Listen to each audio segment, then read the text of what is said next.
Welcome to the deep dive. We're here to pull out the key insights from, well, some really fascinating sources. And today we're diving into a book I bet many of you know, Paulo Coelho's The Alchemist. Specifically, we want to zoom in on that ending. You know the one. Santiago travels all the way to Egypt, to the pyramids, only to find out the treasure was buried right back where he started. Okay, so let's unpack this a little, because on the surface it can feel, I don't know, a bit simplistic, maybe even cliche. It leads some people to think, well, is Santiago's whole journey pointless then? But our mission here today is actually to explore why this twist might be the most profound part of the whole book. The physical gold, turns out it's more of a symbol. The real prize, that's something else. Yeah, what's really fascinating here is how the story just deliberately flips the script on the standard treasure hunt. You see, Santiago couldn't have just dug up that treasure right at the start. It wouldn't have worked. The journey itself, all the fear, the setbacks, learning that language of the world, it was this absolutely necessary rite of passage. He had to sort of become the person who could truly recognize the treasure and possess its deeper value. The universe didn't just, hand him the gold. It gave him the means to earn it. And maybe more importantly, to understand what it really meant. That's a great way to put it, reframing it like that. Yeah. But, there's this common human thing, right? Where you achieve a big goal, find the gold, but the excitement fades pretty fast. Is there, a psychological idea that explains why Santiago's internal journey gives something more lasting than just a chest full of coins? Oh, absolutely. It connects directly to something psychologists call the hedonic treadmill. Think about it. You get a new car, go on a fancy vacation, land a big promotion. It feels amazing for a bit. But then pretty quickly, it just becomes normal, your new baseline, that quick adaptation. That's the hedonic treadmill. It keeps pulling your happiness level back, always making you chase the next external thing for that temporary high. But what The Alchemist shows, I think, quite uniquely, is how the act of pursuing your personal legend, navigating all that uncertainty and failure, it actually changes your internal reward system. It's not just realizing the journey was the reward. It's more like the journey reprograms you. Yeah. So you start finding the reward in the ongoing effort, in living your purpose, not just in static outcomes. Ah, okay. And that's why Santiago's fulfillment feels resilient. Right? Yeah. It's baked into who he is, not just a feeling that comes and goes. So it's like building a happiness that doesn't just run out. But what about the counter argument? Some might say that pursuing those external goals is what drives real-world innovation, progress, all that stuff. How does Santiago's story balance that drive for, external success with this focus on internal growth? Does it just dismiss external achievement? That's a really fair point. Yeah. And I don't think the book discounts external achievement at all. Not really. It seems to just redefine its ultimate value. Think about successful entrepreneurs. How often do they say their biggest lessons came from the failures, not the first win? Right, you hear that all the time. Or Steve Jobs, right? His mantra, the journey is the reward. It's not that the product, the iPhone or whatever, isn't important, but it's the process of creating it, the internal transformation needed to get there. Yeah. That's where the lasting fulfillment comes from. The goal is kind of a consequence, maybe proof, but not the core point. That makes a lot of sense. Okay, but this brings up another thing people often criticize. That idea of maktub, it is written. Doesn't that sound a bit like passive fatalism? Just sit back and wait. How does that fit with this active, transformative journey you're describing? Yeah, maktub. It's crucial not to misread that. It's not about being passive at all. If anything, it's a call to, courageous engagement. Santiago wasn't meant to just sit under his sycamore tree and wait for gold to appear. No way. He had to consistently choose action over comfort, choose faith, even when he was scared stiff. That's when the universe conspired to help him. So the message isn't really what will be. It's more like what you courageously work towards that will be helped along by the universe. And the physical gold, then, is not the reward itself, but maybe it's a tangible sign. Proof that, the universe did respond to his act of faith, validating the whole spiritual journey. Okay, I see. So bringing this all together, what does this mean for you listening right now? It suggests the ultimate quest, maybe the real treasure we're all looking for, is actually about internal self-knowledge, transformation, who you become along the way. Exactly. And Santiago really embodies that by the end, doesn't he? Yeah. Whether he consciously labels it or not, his experiences, they fundamentally rewire how he sees value. He ends up appreciating not just the gold, sure, but the wisdom he gained, the connections, the incredible journey itself. And, modern research actually backs this up. Studies link deep gratitude to lasting happiness. Just appreciating what you already have, your skills, relationships, past experiences, it can literally sort of rewire your brain for contentment. Hmm. So here's a final thought to leave you with, something to maybe mull over. Take a moment today or sometime this week and reflect on something in your own life you might be taking for granted, something you already possess, maybe an experience you had or a skill you've developed. What true wealth do you already hold right now? Because cultivating that gratitude, appreciating the here and now, maybe that's how you really discover the journey itself is the treasure, far more valuable than any buried gold.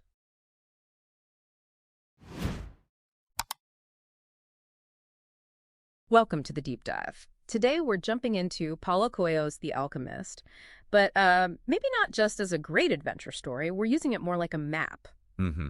A map to something pretty old and pretty profound. Exactly, the magnum opus or the great work. Now, for centuries, people thought alchemy, was about turning lead into actual gold. Yeah, the literal interpretation. But our sources dig deeper. They suggest the real goal was, well, internal, psychological, spiritual transformation. Right. Forging the philosopher's stone, but within yourself. It's not about tinkering with metals in a lab. It's about this inner journey.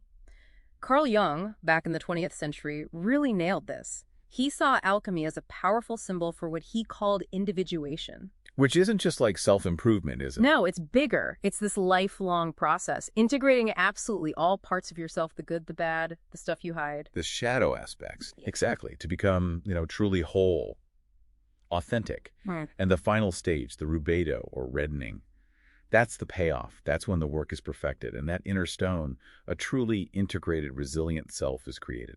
Okay, so our mission for you today, let's unpack this alchemical blueprint. We'll follow its stages in Santiago's story, see how maybe modern brain science echoes these ideas. Look at some real-world examples, too. Yeah, powerful ones. And then importantly, take a critical look at how society itself kind of shapes this whole personal quest.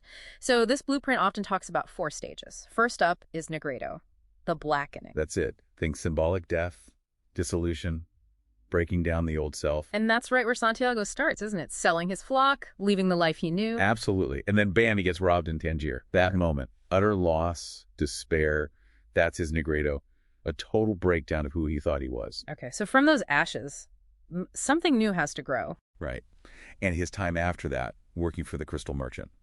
That quiet period of sort of reflecting, purifying, that feels like the next stage, the albedo, the whitening. And then the journey gets intense. Out in the desert, he starts learning the language of the world, listening to his heart. Seeing omens. Yeah. What Coelho calls the soul of the world, that interconnectedness. Right. This feels like the dawning of real inner knowing.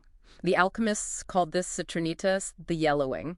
And, this isn't just mystical talk. Our sources suggest that learning to listen to your heart, trusting that intuition, it actually seems to strengthen certain neural pathways. Really? How so? Well, the ones involved in, say, pattern recognition, emotional intelligence, the consistent focus inward literally wires the brain differently over time. Neuroplasticity in action. Towards inner wisdom. Yeah, a real shift. Okay, so the culmination, Santiago's big test, at the oasis, with the tribesman, where he has to turn himself into the wind. That's his rubedo. He connects with the elements, the soul of the world. He becomes the transformation. And realizes the treasure was back home all along. The journey itself was the point. It forged the treasure inside him. Perfectly put, the inner philosopher's stone. And we see this pattern, this magnum opus, in real lives too, right? Like Malcolm X. Oh, absolutely. A dramatic Negredo in his early life, crime. Right. Then that albedo phase in prison, intense self-education. And later, his journey to Mecca, that shift towards a broader compassion that feels like a powerful rubedo. A profound transformation. And it's fascinating how brain science speaks to this, neuroplasticity you mentioned. Exactly. These intense periods of self-reinvention like Malcolm X experienced, they literally reorganize the brain. Our experiences, our focus, our effort, it changes the physical structure. Neurons that fire together, wire together. That's the one. It's the biological basis for how deep personal change can actually happen. It's not just a nice idea, it's physiology. Okay, so these individual journeys are incredibly powerful. But our sources push us to ask a harder question. Can anyone really do this magnum opus thing entirely on their own, in a vacuum? That's the crucial point. The alchemical vessel isn't just you, it's also the society you're in. Its structures, its biases, what Michael Sandel calls the tyranny of merit, for example. Right. And we're not taking political sides here, just reporting what the sources highlight. This idea that success is purely down to individual grit.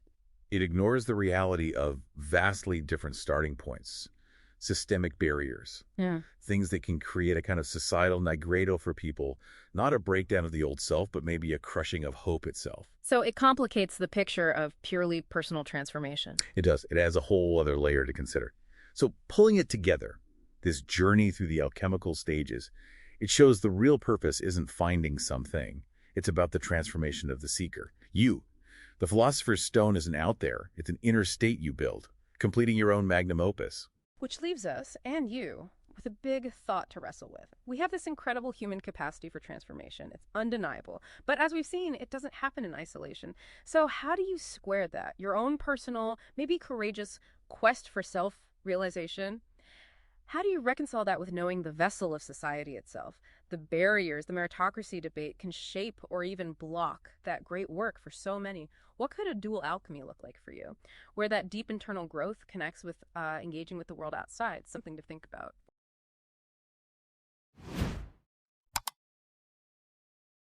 Welcome to the Deep Dive. Today we're digging into something really powerful from The Alchemist. It's this idea that, the universe's deepest truths, they aren't just things you know intellectually. They're things you actually live through action, purposeful action. Exactly. Action as, well, almost a language in itself, a universal one. Yeah. So we're going to explore that, drawing on a bit of philosophy, some psychology. And some real-world wisdom, too. Right. All to help you think about leading a life that's, more engaged, more meaningful. Sounds great. Where should we start? Let's start with Aristotle.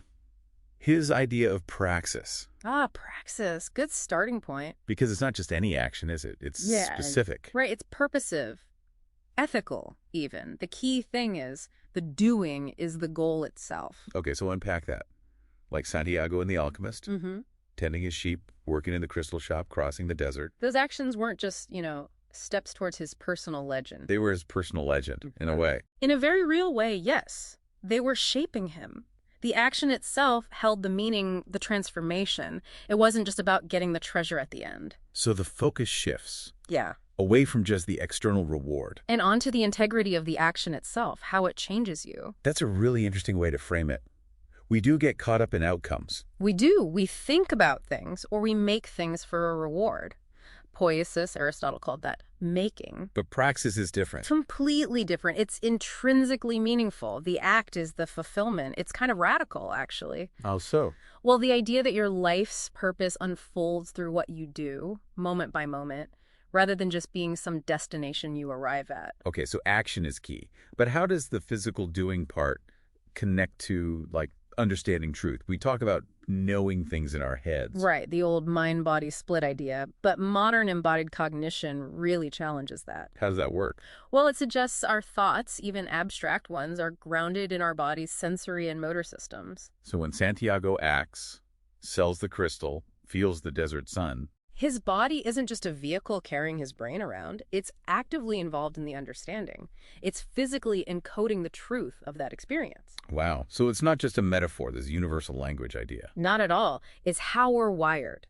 Actions create this deep, intuitive knowing because your whole system, mind and body is engaged. It goes way beyond just words on a page. Okay, but hang on. If action is so powerful, does that mean any action is good? Yeah. Like just being busy?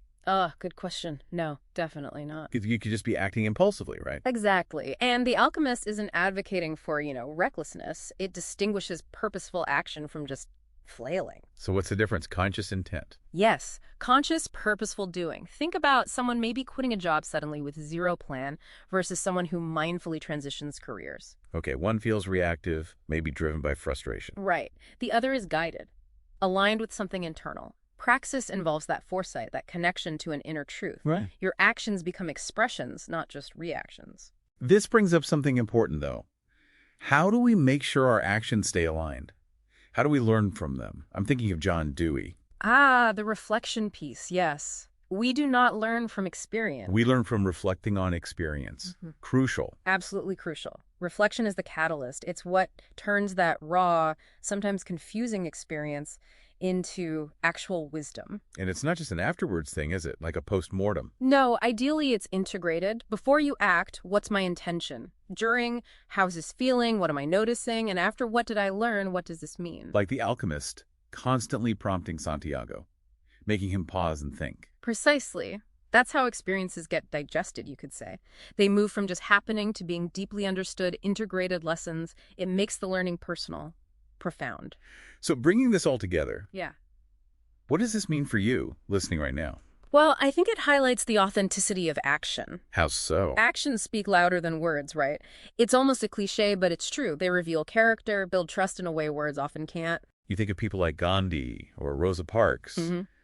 Their actions had immense power. Exactly. Transcended language, culture, drove massive change because the action was the message, embodying a deep truth. So by consciously acting and then reflecting on those actions. You start to master this universal language yourself. You connect with your own purpose, your own truth. And your actions become more, I guess, authentic expressions of that. That's the idea. Powerful, authentic expressions of who you are and what you're about in the world. So maybe a final thought for everyone listening, for your own deep dive. Maybe consider this. What's one thoughtful action you could take today? Could be small, could be bigger. And then how will you consciously reflect on it? Not just do it and move on, but really sit with its meaning for you, to internalize whatever lesson it holds.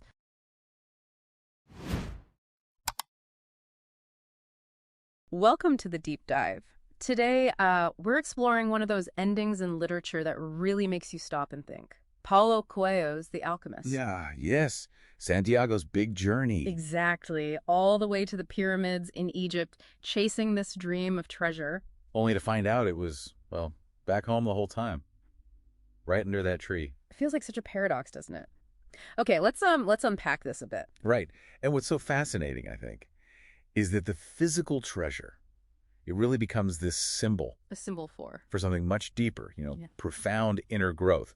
This isn't just Coelho playing with irony. Okay. The real point of Santiago's whole quest, it wasn't just the gold.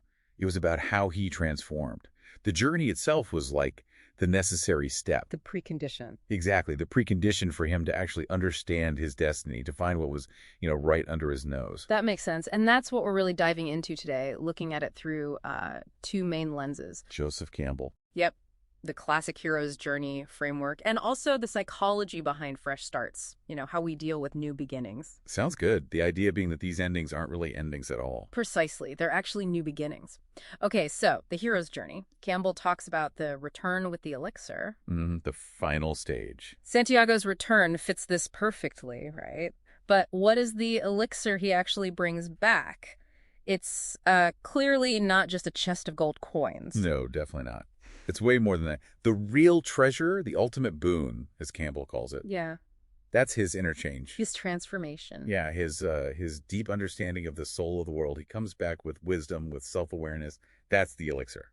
And it's worth so much more than, physical riches. So the gold he finds later is? It's like a confirmation, a tangible validation maybe of the huge spiritual growth he's already gone through. Which leads to another really interesting Campbell idea, mastery of two worlds.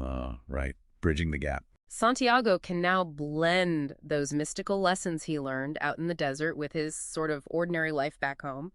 How different is he fundamentally? Oh, completely different. Think about it. Before the journey, Santiago was just focused on finding external gold. That was it. A simple shepherd. The simple shepherd. But after, he gets that his personal legend isn't just a destination, it's an ongoing internal thing. He's moved from being defined by his sheep to becoming, well, a wise person. Coelho calls him a real alchemist. Because he sees the connections, the language of the world. Exactly. He understands how things link up. And that transformation, that's the proof that the journey itself was the real point, not just the treasure hunt. So, okay, let's bring this out of the story for a second. What does this mean for, for us? How does psychology explain this kind of big shift? Well, it connects really nicely to something psychologists call the fresh start effect. Okay, tell me more. It's the idea that these significant moments in time, temporal landmarks, they call them like finishing a huge project or a journey like Santiago's. Or even just a Monday sometimes. Right. They create this psychological space, separation from our past selves, maybe past failures or limitations. Santiago basically gets to close the chapter on the old, maybe more insecure version of himself. Interesting. But it raises a question, doesn't it? How do we use those fresh starts without just trying to erase everything that happened before? That's a really key point. It's not about hitting delete, creating a blank slate. Right. It's more like building on what's already there. Exactly. It's using that past experience as a foundation for the new chapter. Nietzsche said something relevant here. To live is to suffer. To survive is to find some meaning in that suffering. So Santiago's hardships weren't just roadblocks. Not at all. They were essential. They were the catalyst that shaped him, that built the foundation for who he became. Okay, so looking at the bigger picture then, the personal legend, it's not some fixed goal you reach and then you're done. No, it's dynamic. Yeah. It's a continuous process of becoming. Like Coelho himself said, and I'm paraphrasing a bit, our life is a constant journey. Life is the train, not the station. It keeps moving. It keeps evolving, and it's about stripping away the things that aren't truly you, right? So you can become who you are meant to be. Precisely. That unbecoming process. And we see this outside of fiction, too. Think about Laura Ingalls Wilder. She didn't start writing the Little House books until she was 65 after they'd faced financial ruin. Wow, I didn't know that. Yeah. Or Fawja Singh, the marathon runner who started in his late 80s after losing his wife and son. These really painful endings. Became powerful new beginnings, catalysts. Exactly. Direct catalysts for something extraordinary. So ultimately, the end of The Alchemist isn't just a clever twist. It really drives home that true fulfillment, maybe real treasure, is found in the journey itself, in that perpetual process of learning and growing. Not just in arriving somewhere specific. Right, not just the arrival. So thinking about this for yourself. When you finish something important, maybe overcome a challenge, take a moment, reflect.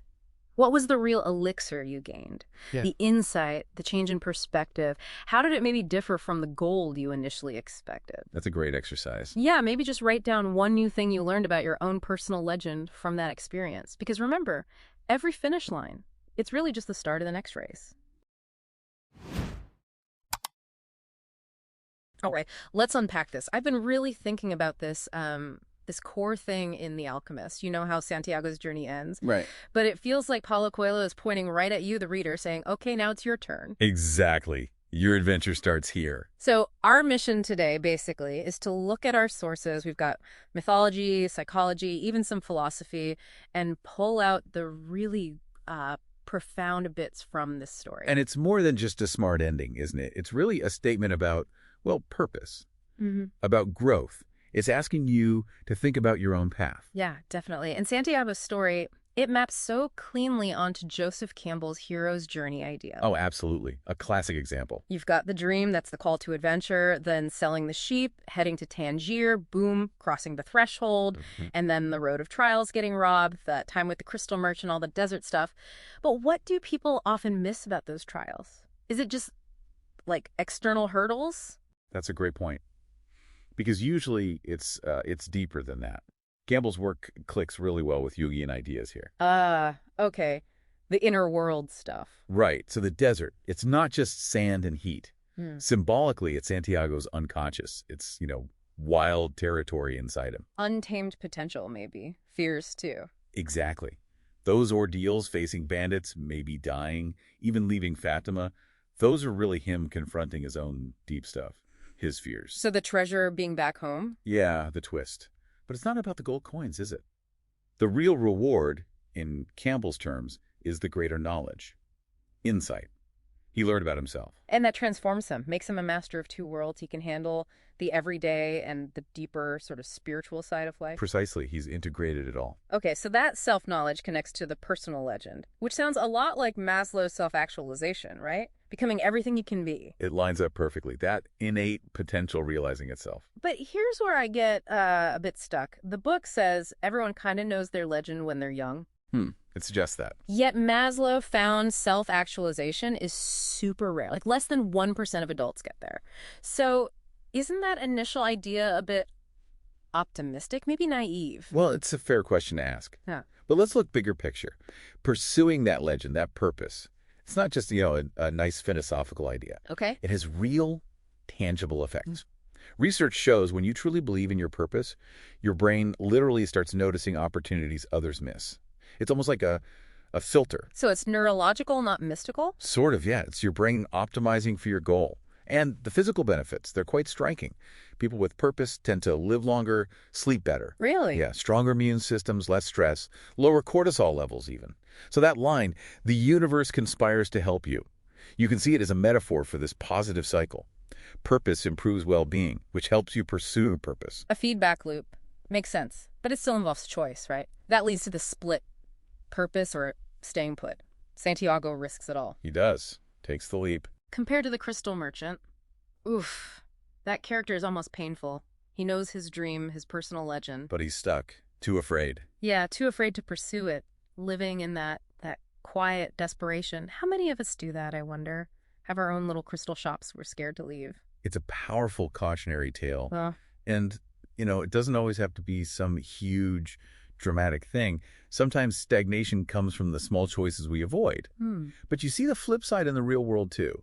Think about Jeff Bezos leaving Wall Street for Amazon in a garage. right, a massive risk. Or Vera Wang, she was aiming for the Olympics in figure skating, then pivots completely to fashion design. Those are modern heroes' journeys, leaps of faith. Okay, so back to my naive point earlier. Some critics do say The Alchemist is simplistic, that it glosses over the hardship. How do we square that? I think we have to read it as an allegory, not like a political plan or a guaranteed success manual. Gotcha. It's symbolic. Exactly. It doesn't ignore suffering. Santiago gets beaten, robbed, nearly dies. Suffering is shown as part of the process. It prepares the spirit and will. Forges resilience. Right. The real treasure isn't avoiding difficulty. It's finding the courage to face and overcome adversity. Okay. That's the transformation. That's the gold. So, wrapping this up, what's the takeaway for you listening right now? It seems clear the message is the prize isn't some endpoint. It's the wisdom, the change within you that happens along the way. Absolutely. Which brings us to, I think, the most important question the Alchemist leaves us with. What is my personal legend? Yeah. Your legend. Yeah. And don't let that feel huge or scary. Just maybe think about one small thing, one concrete step you could take this week towards whatever that feels like for you. Yeah. Remember Santiago? You just started walking. You just started walking. One step. What's your first step? Good.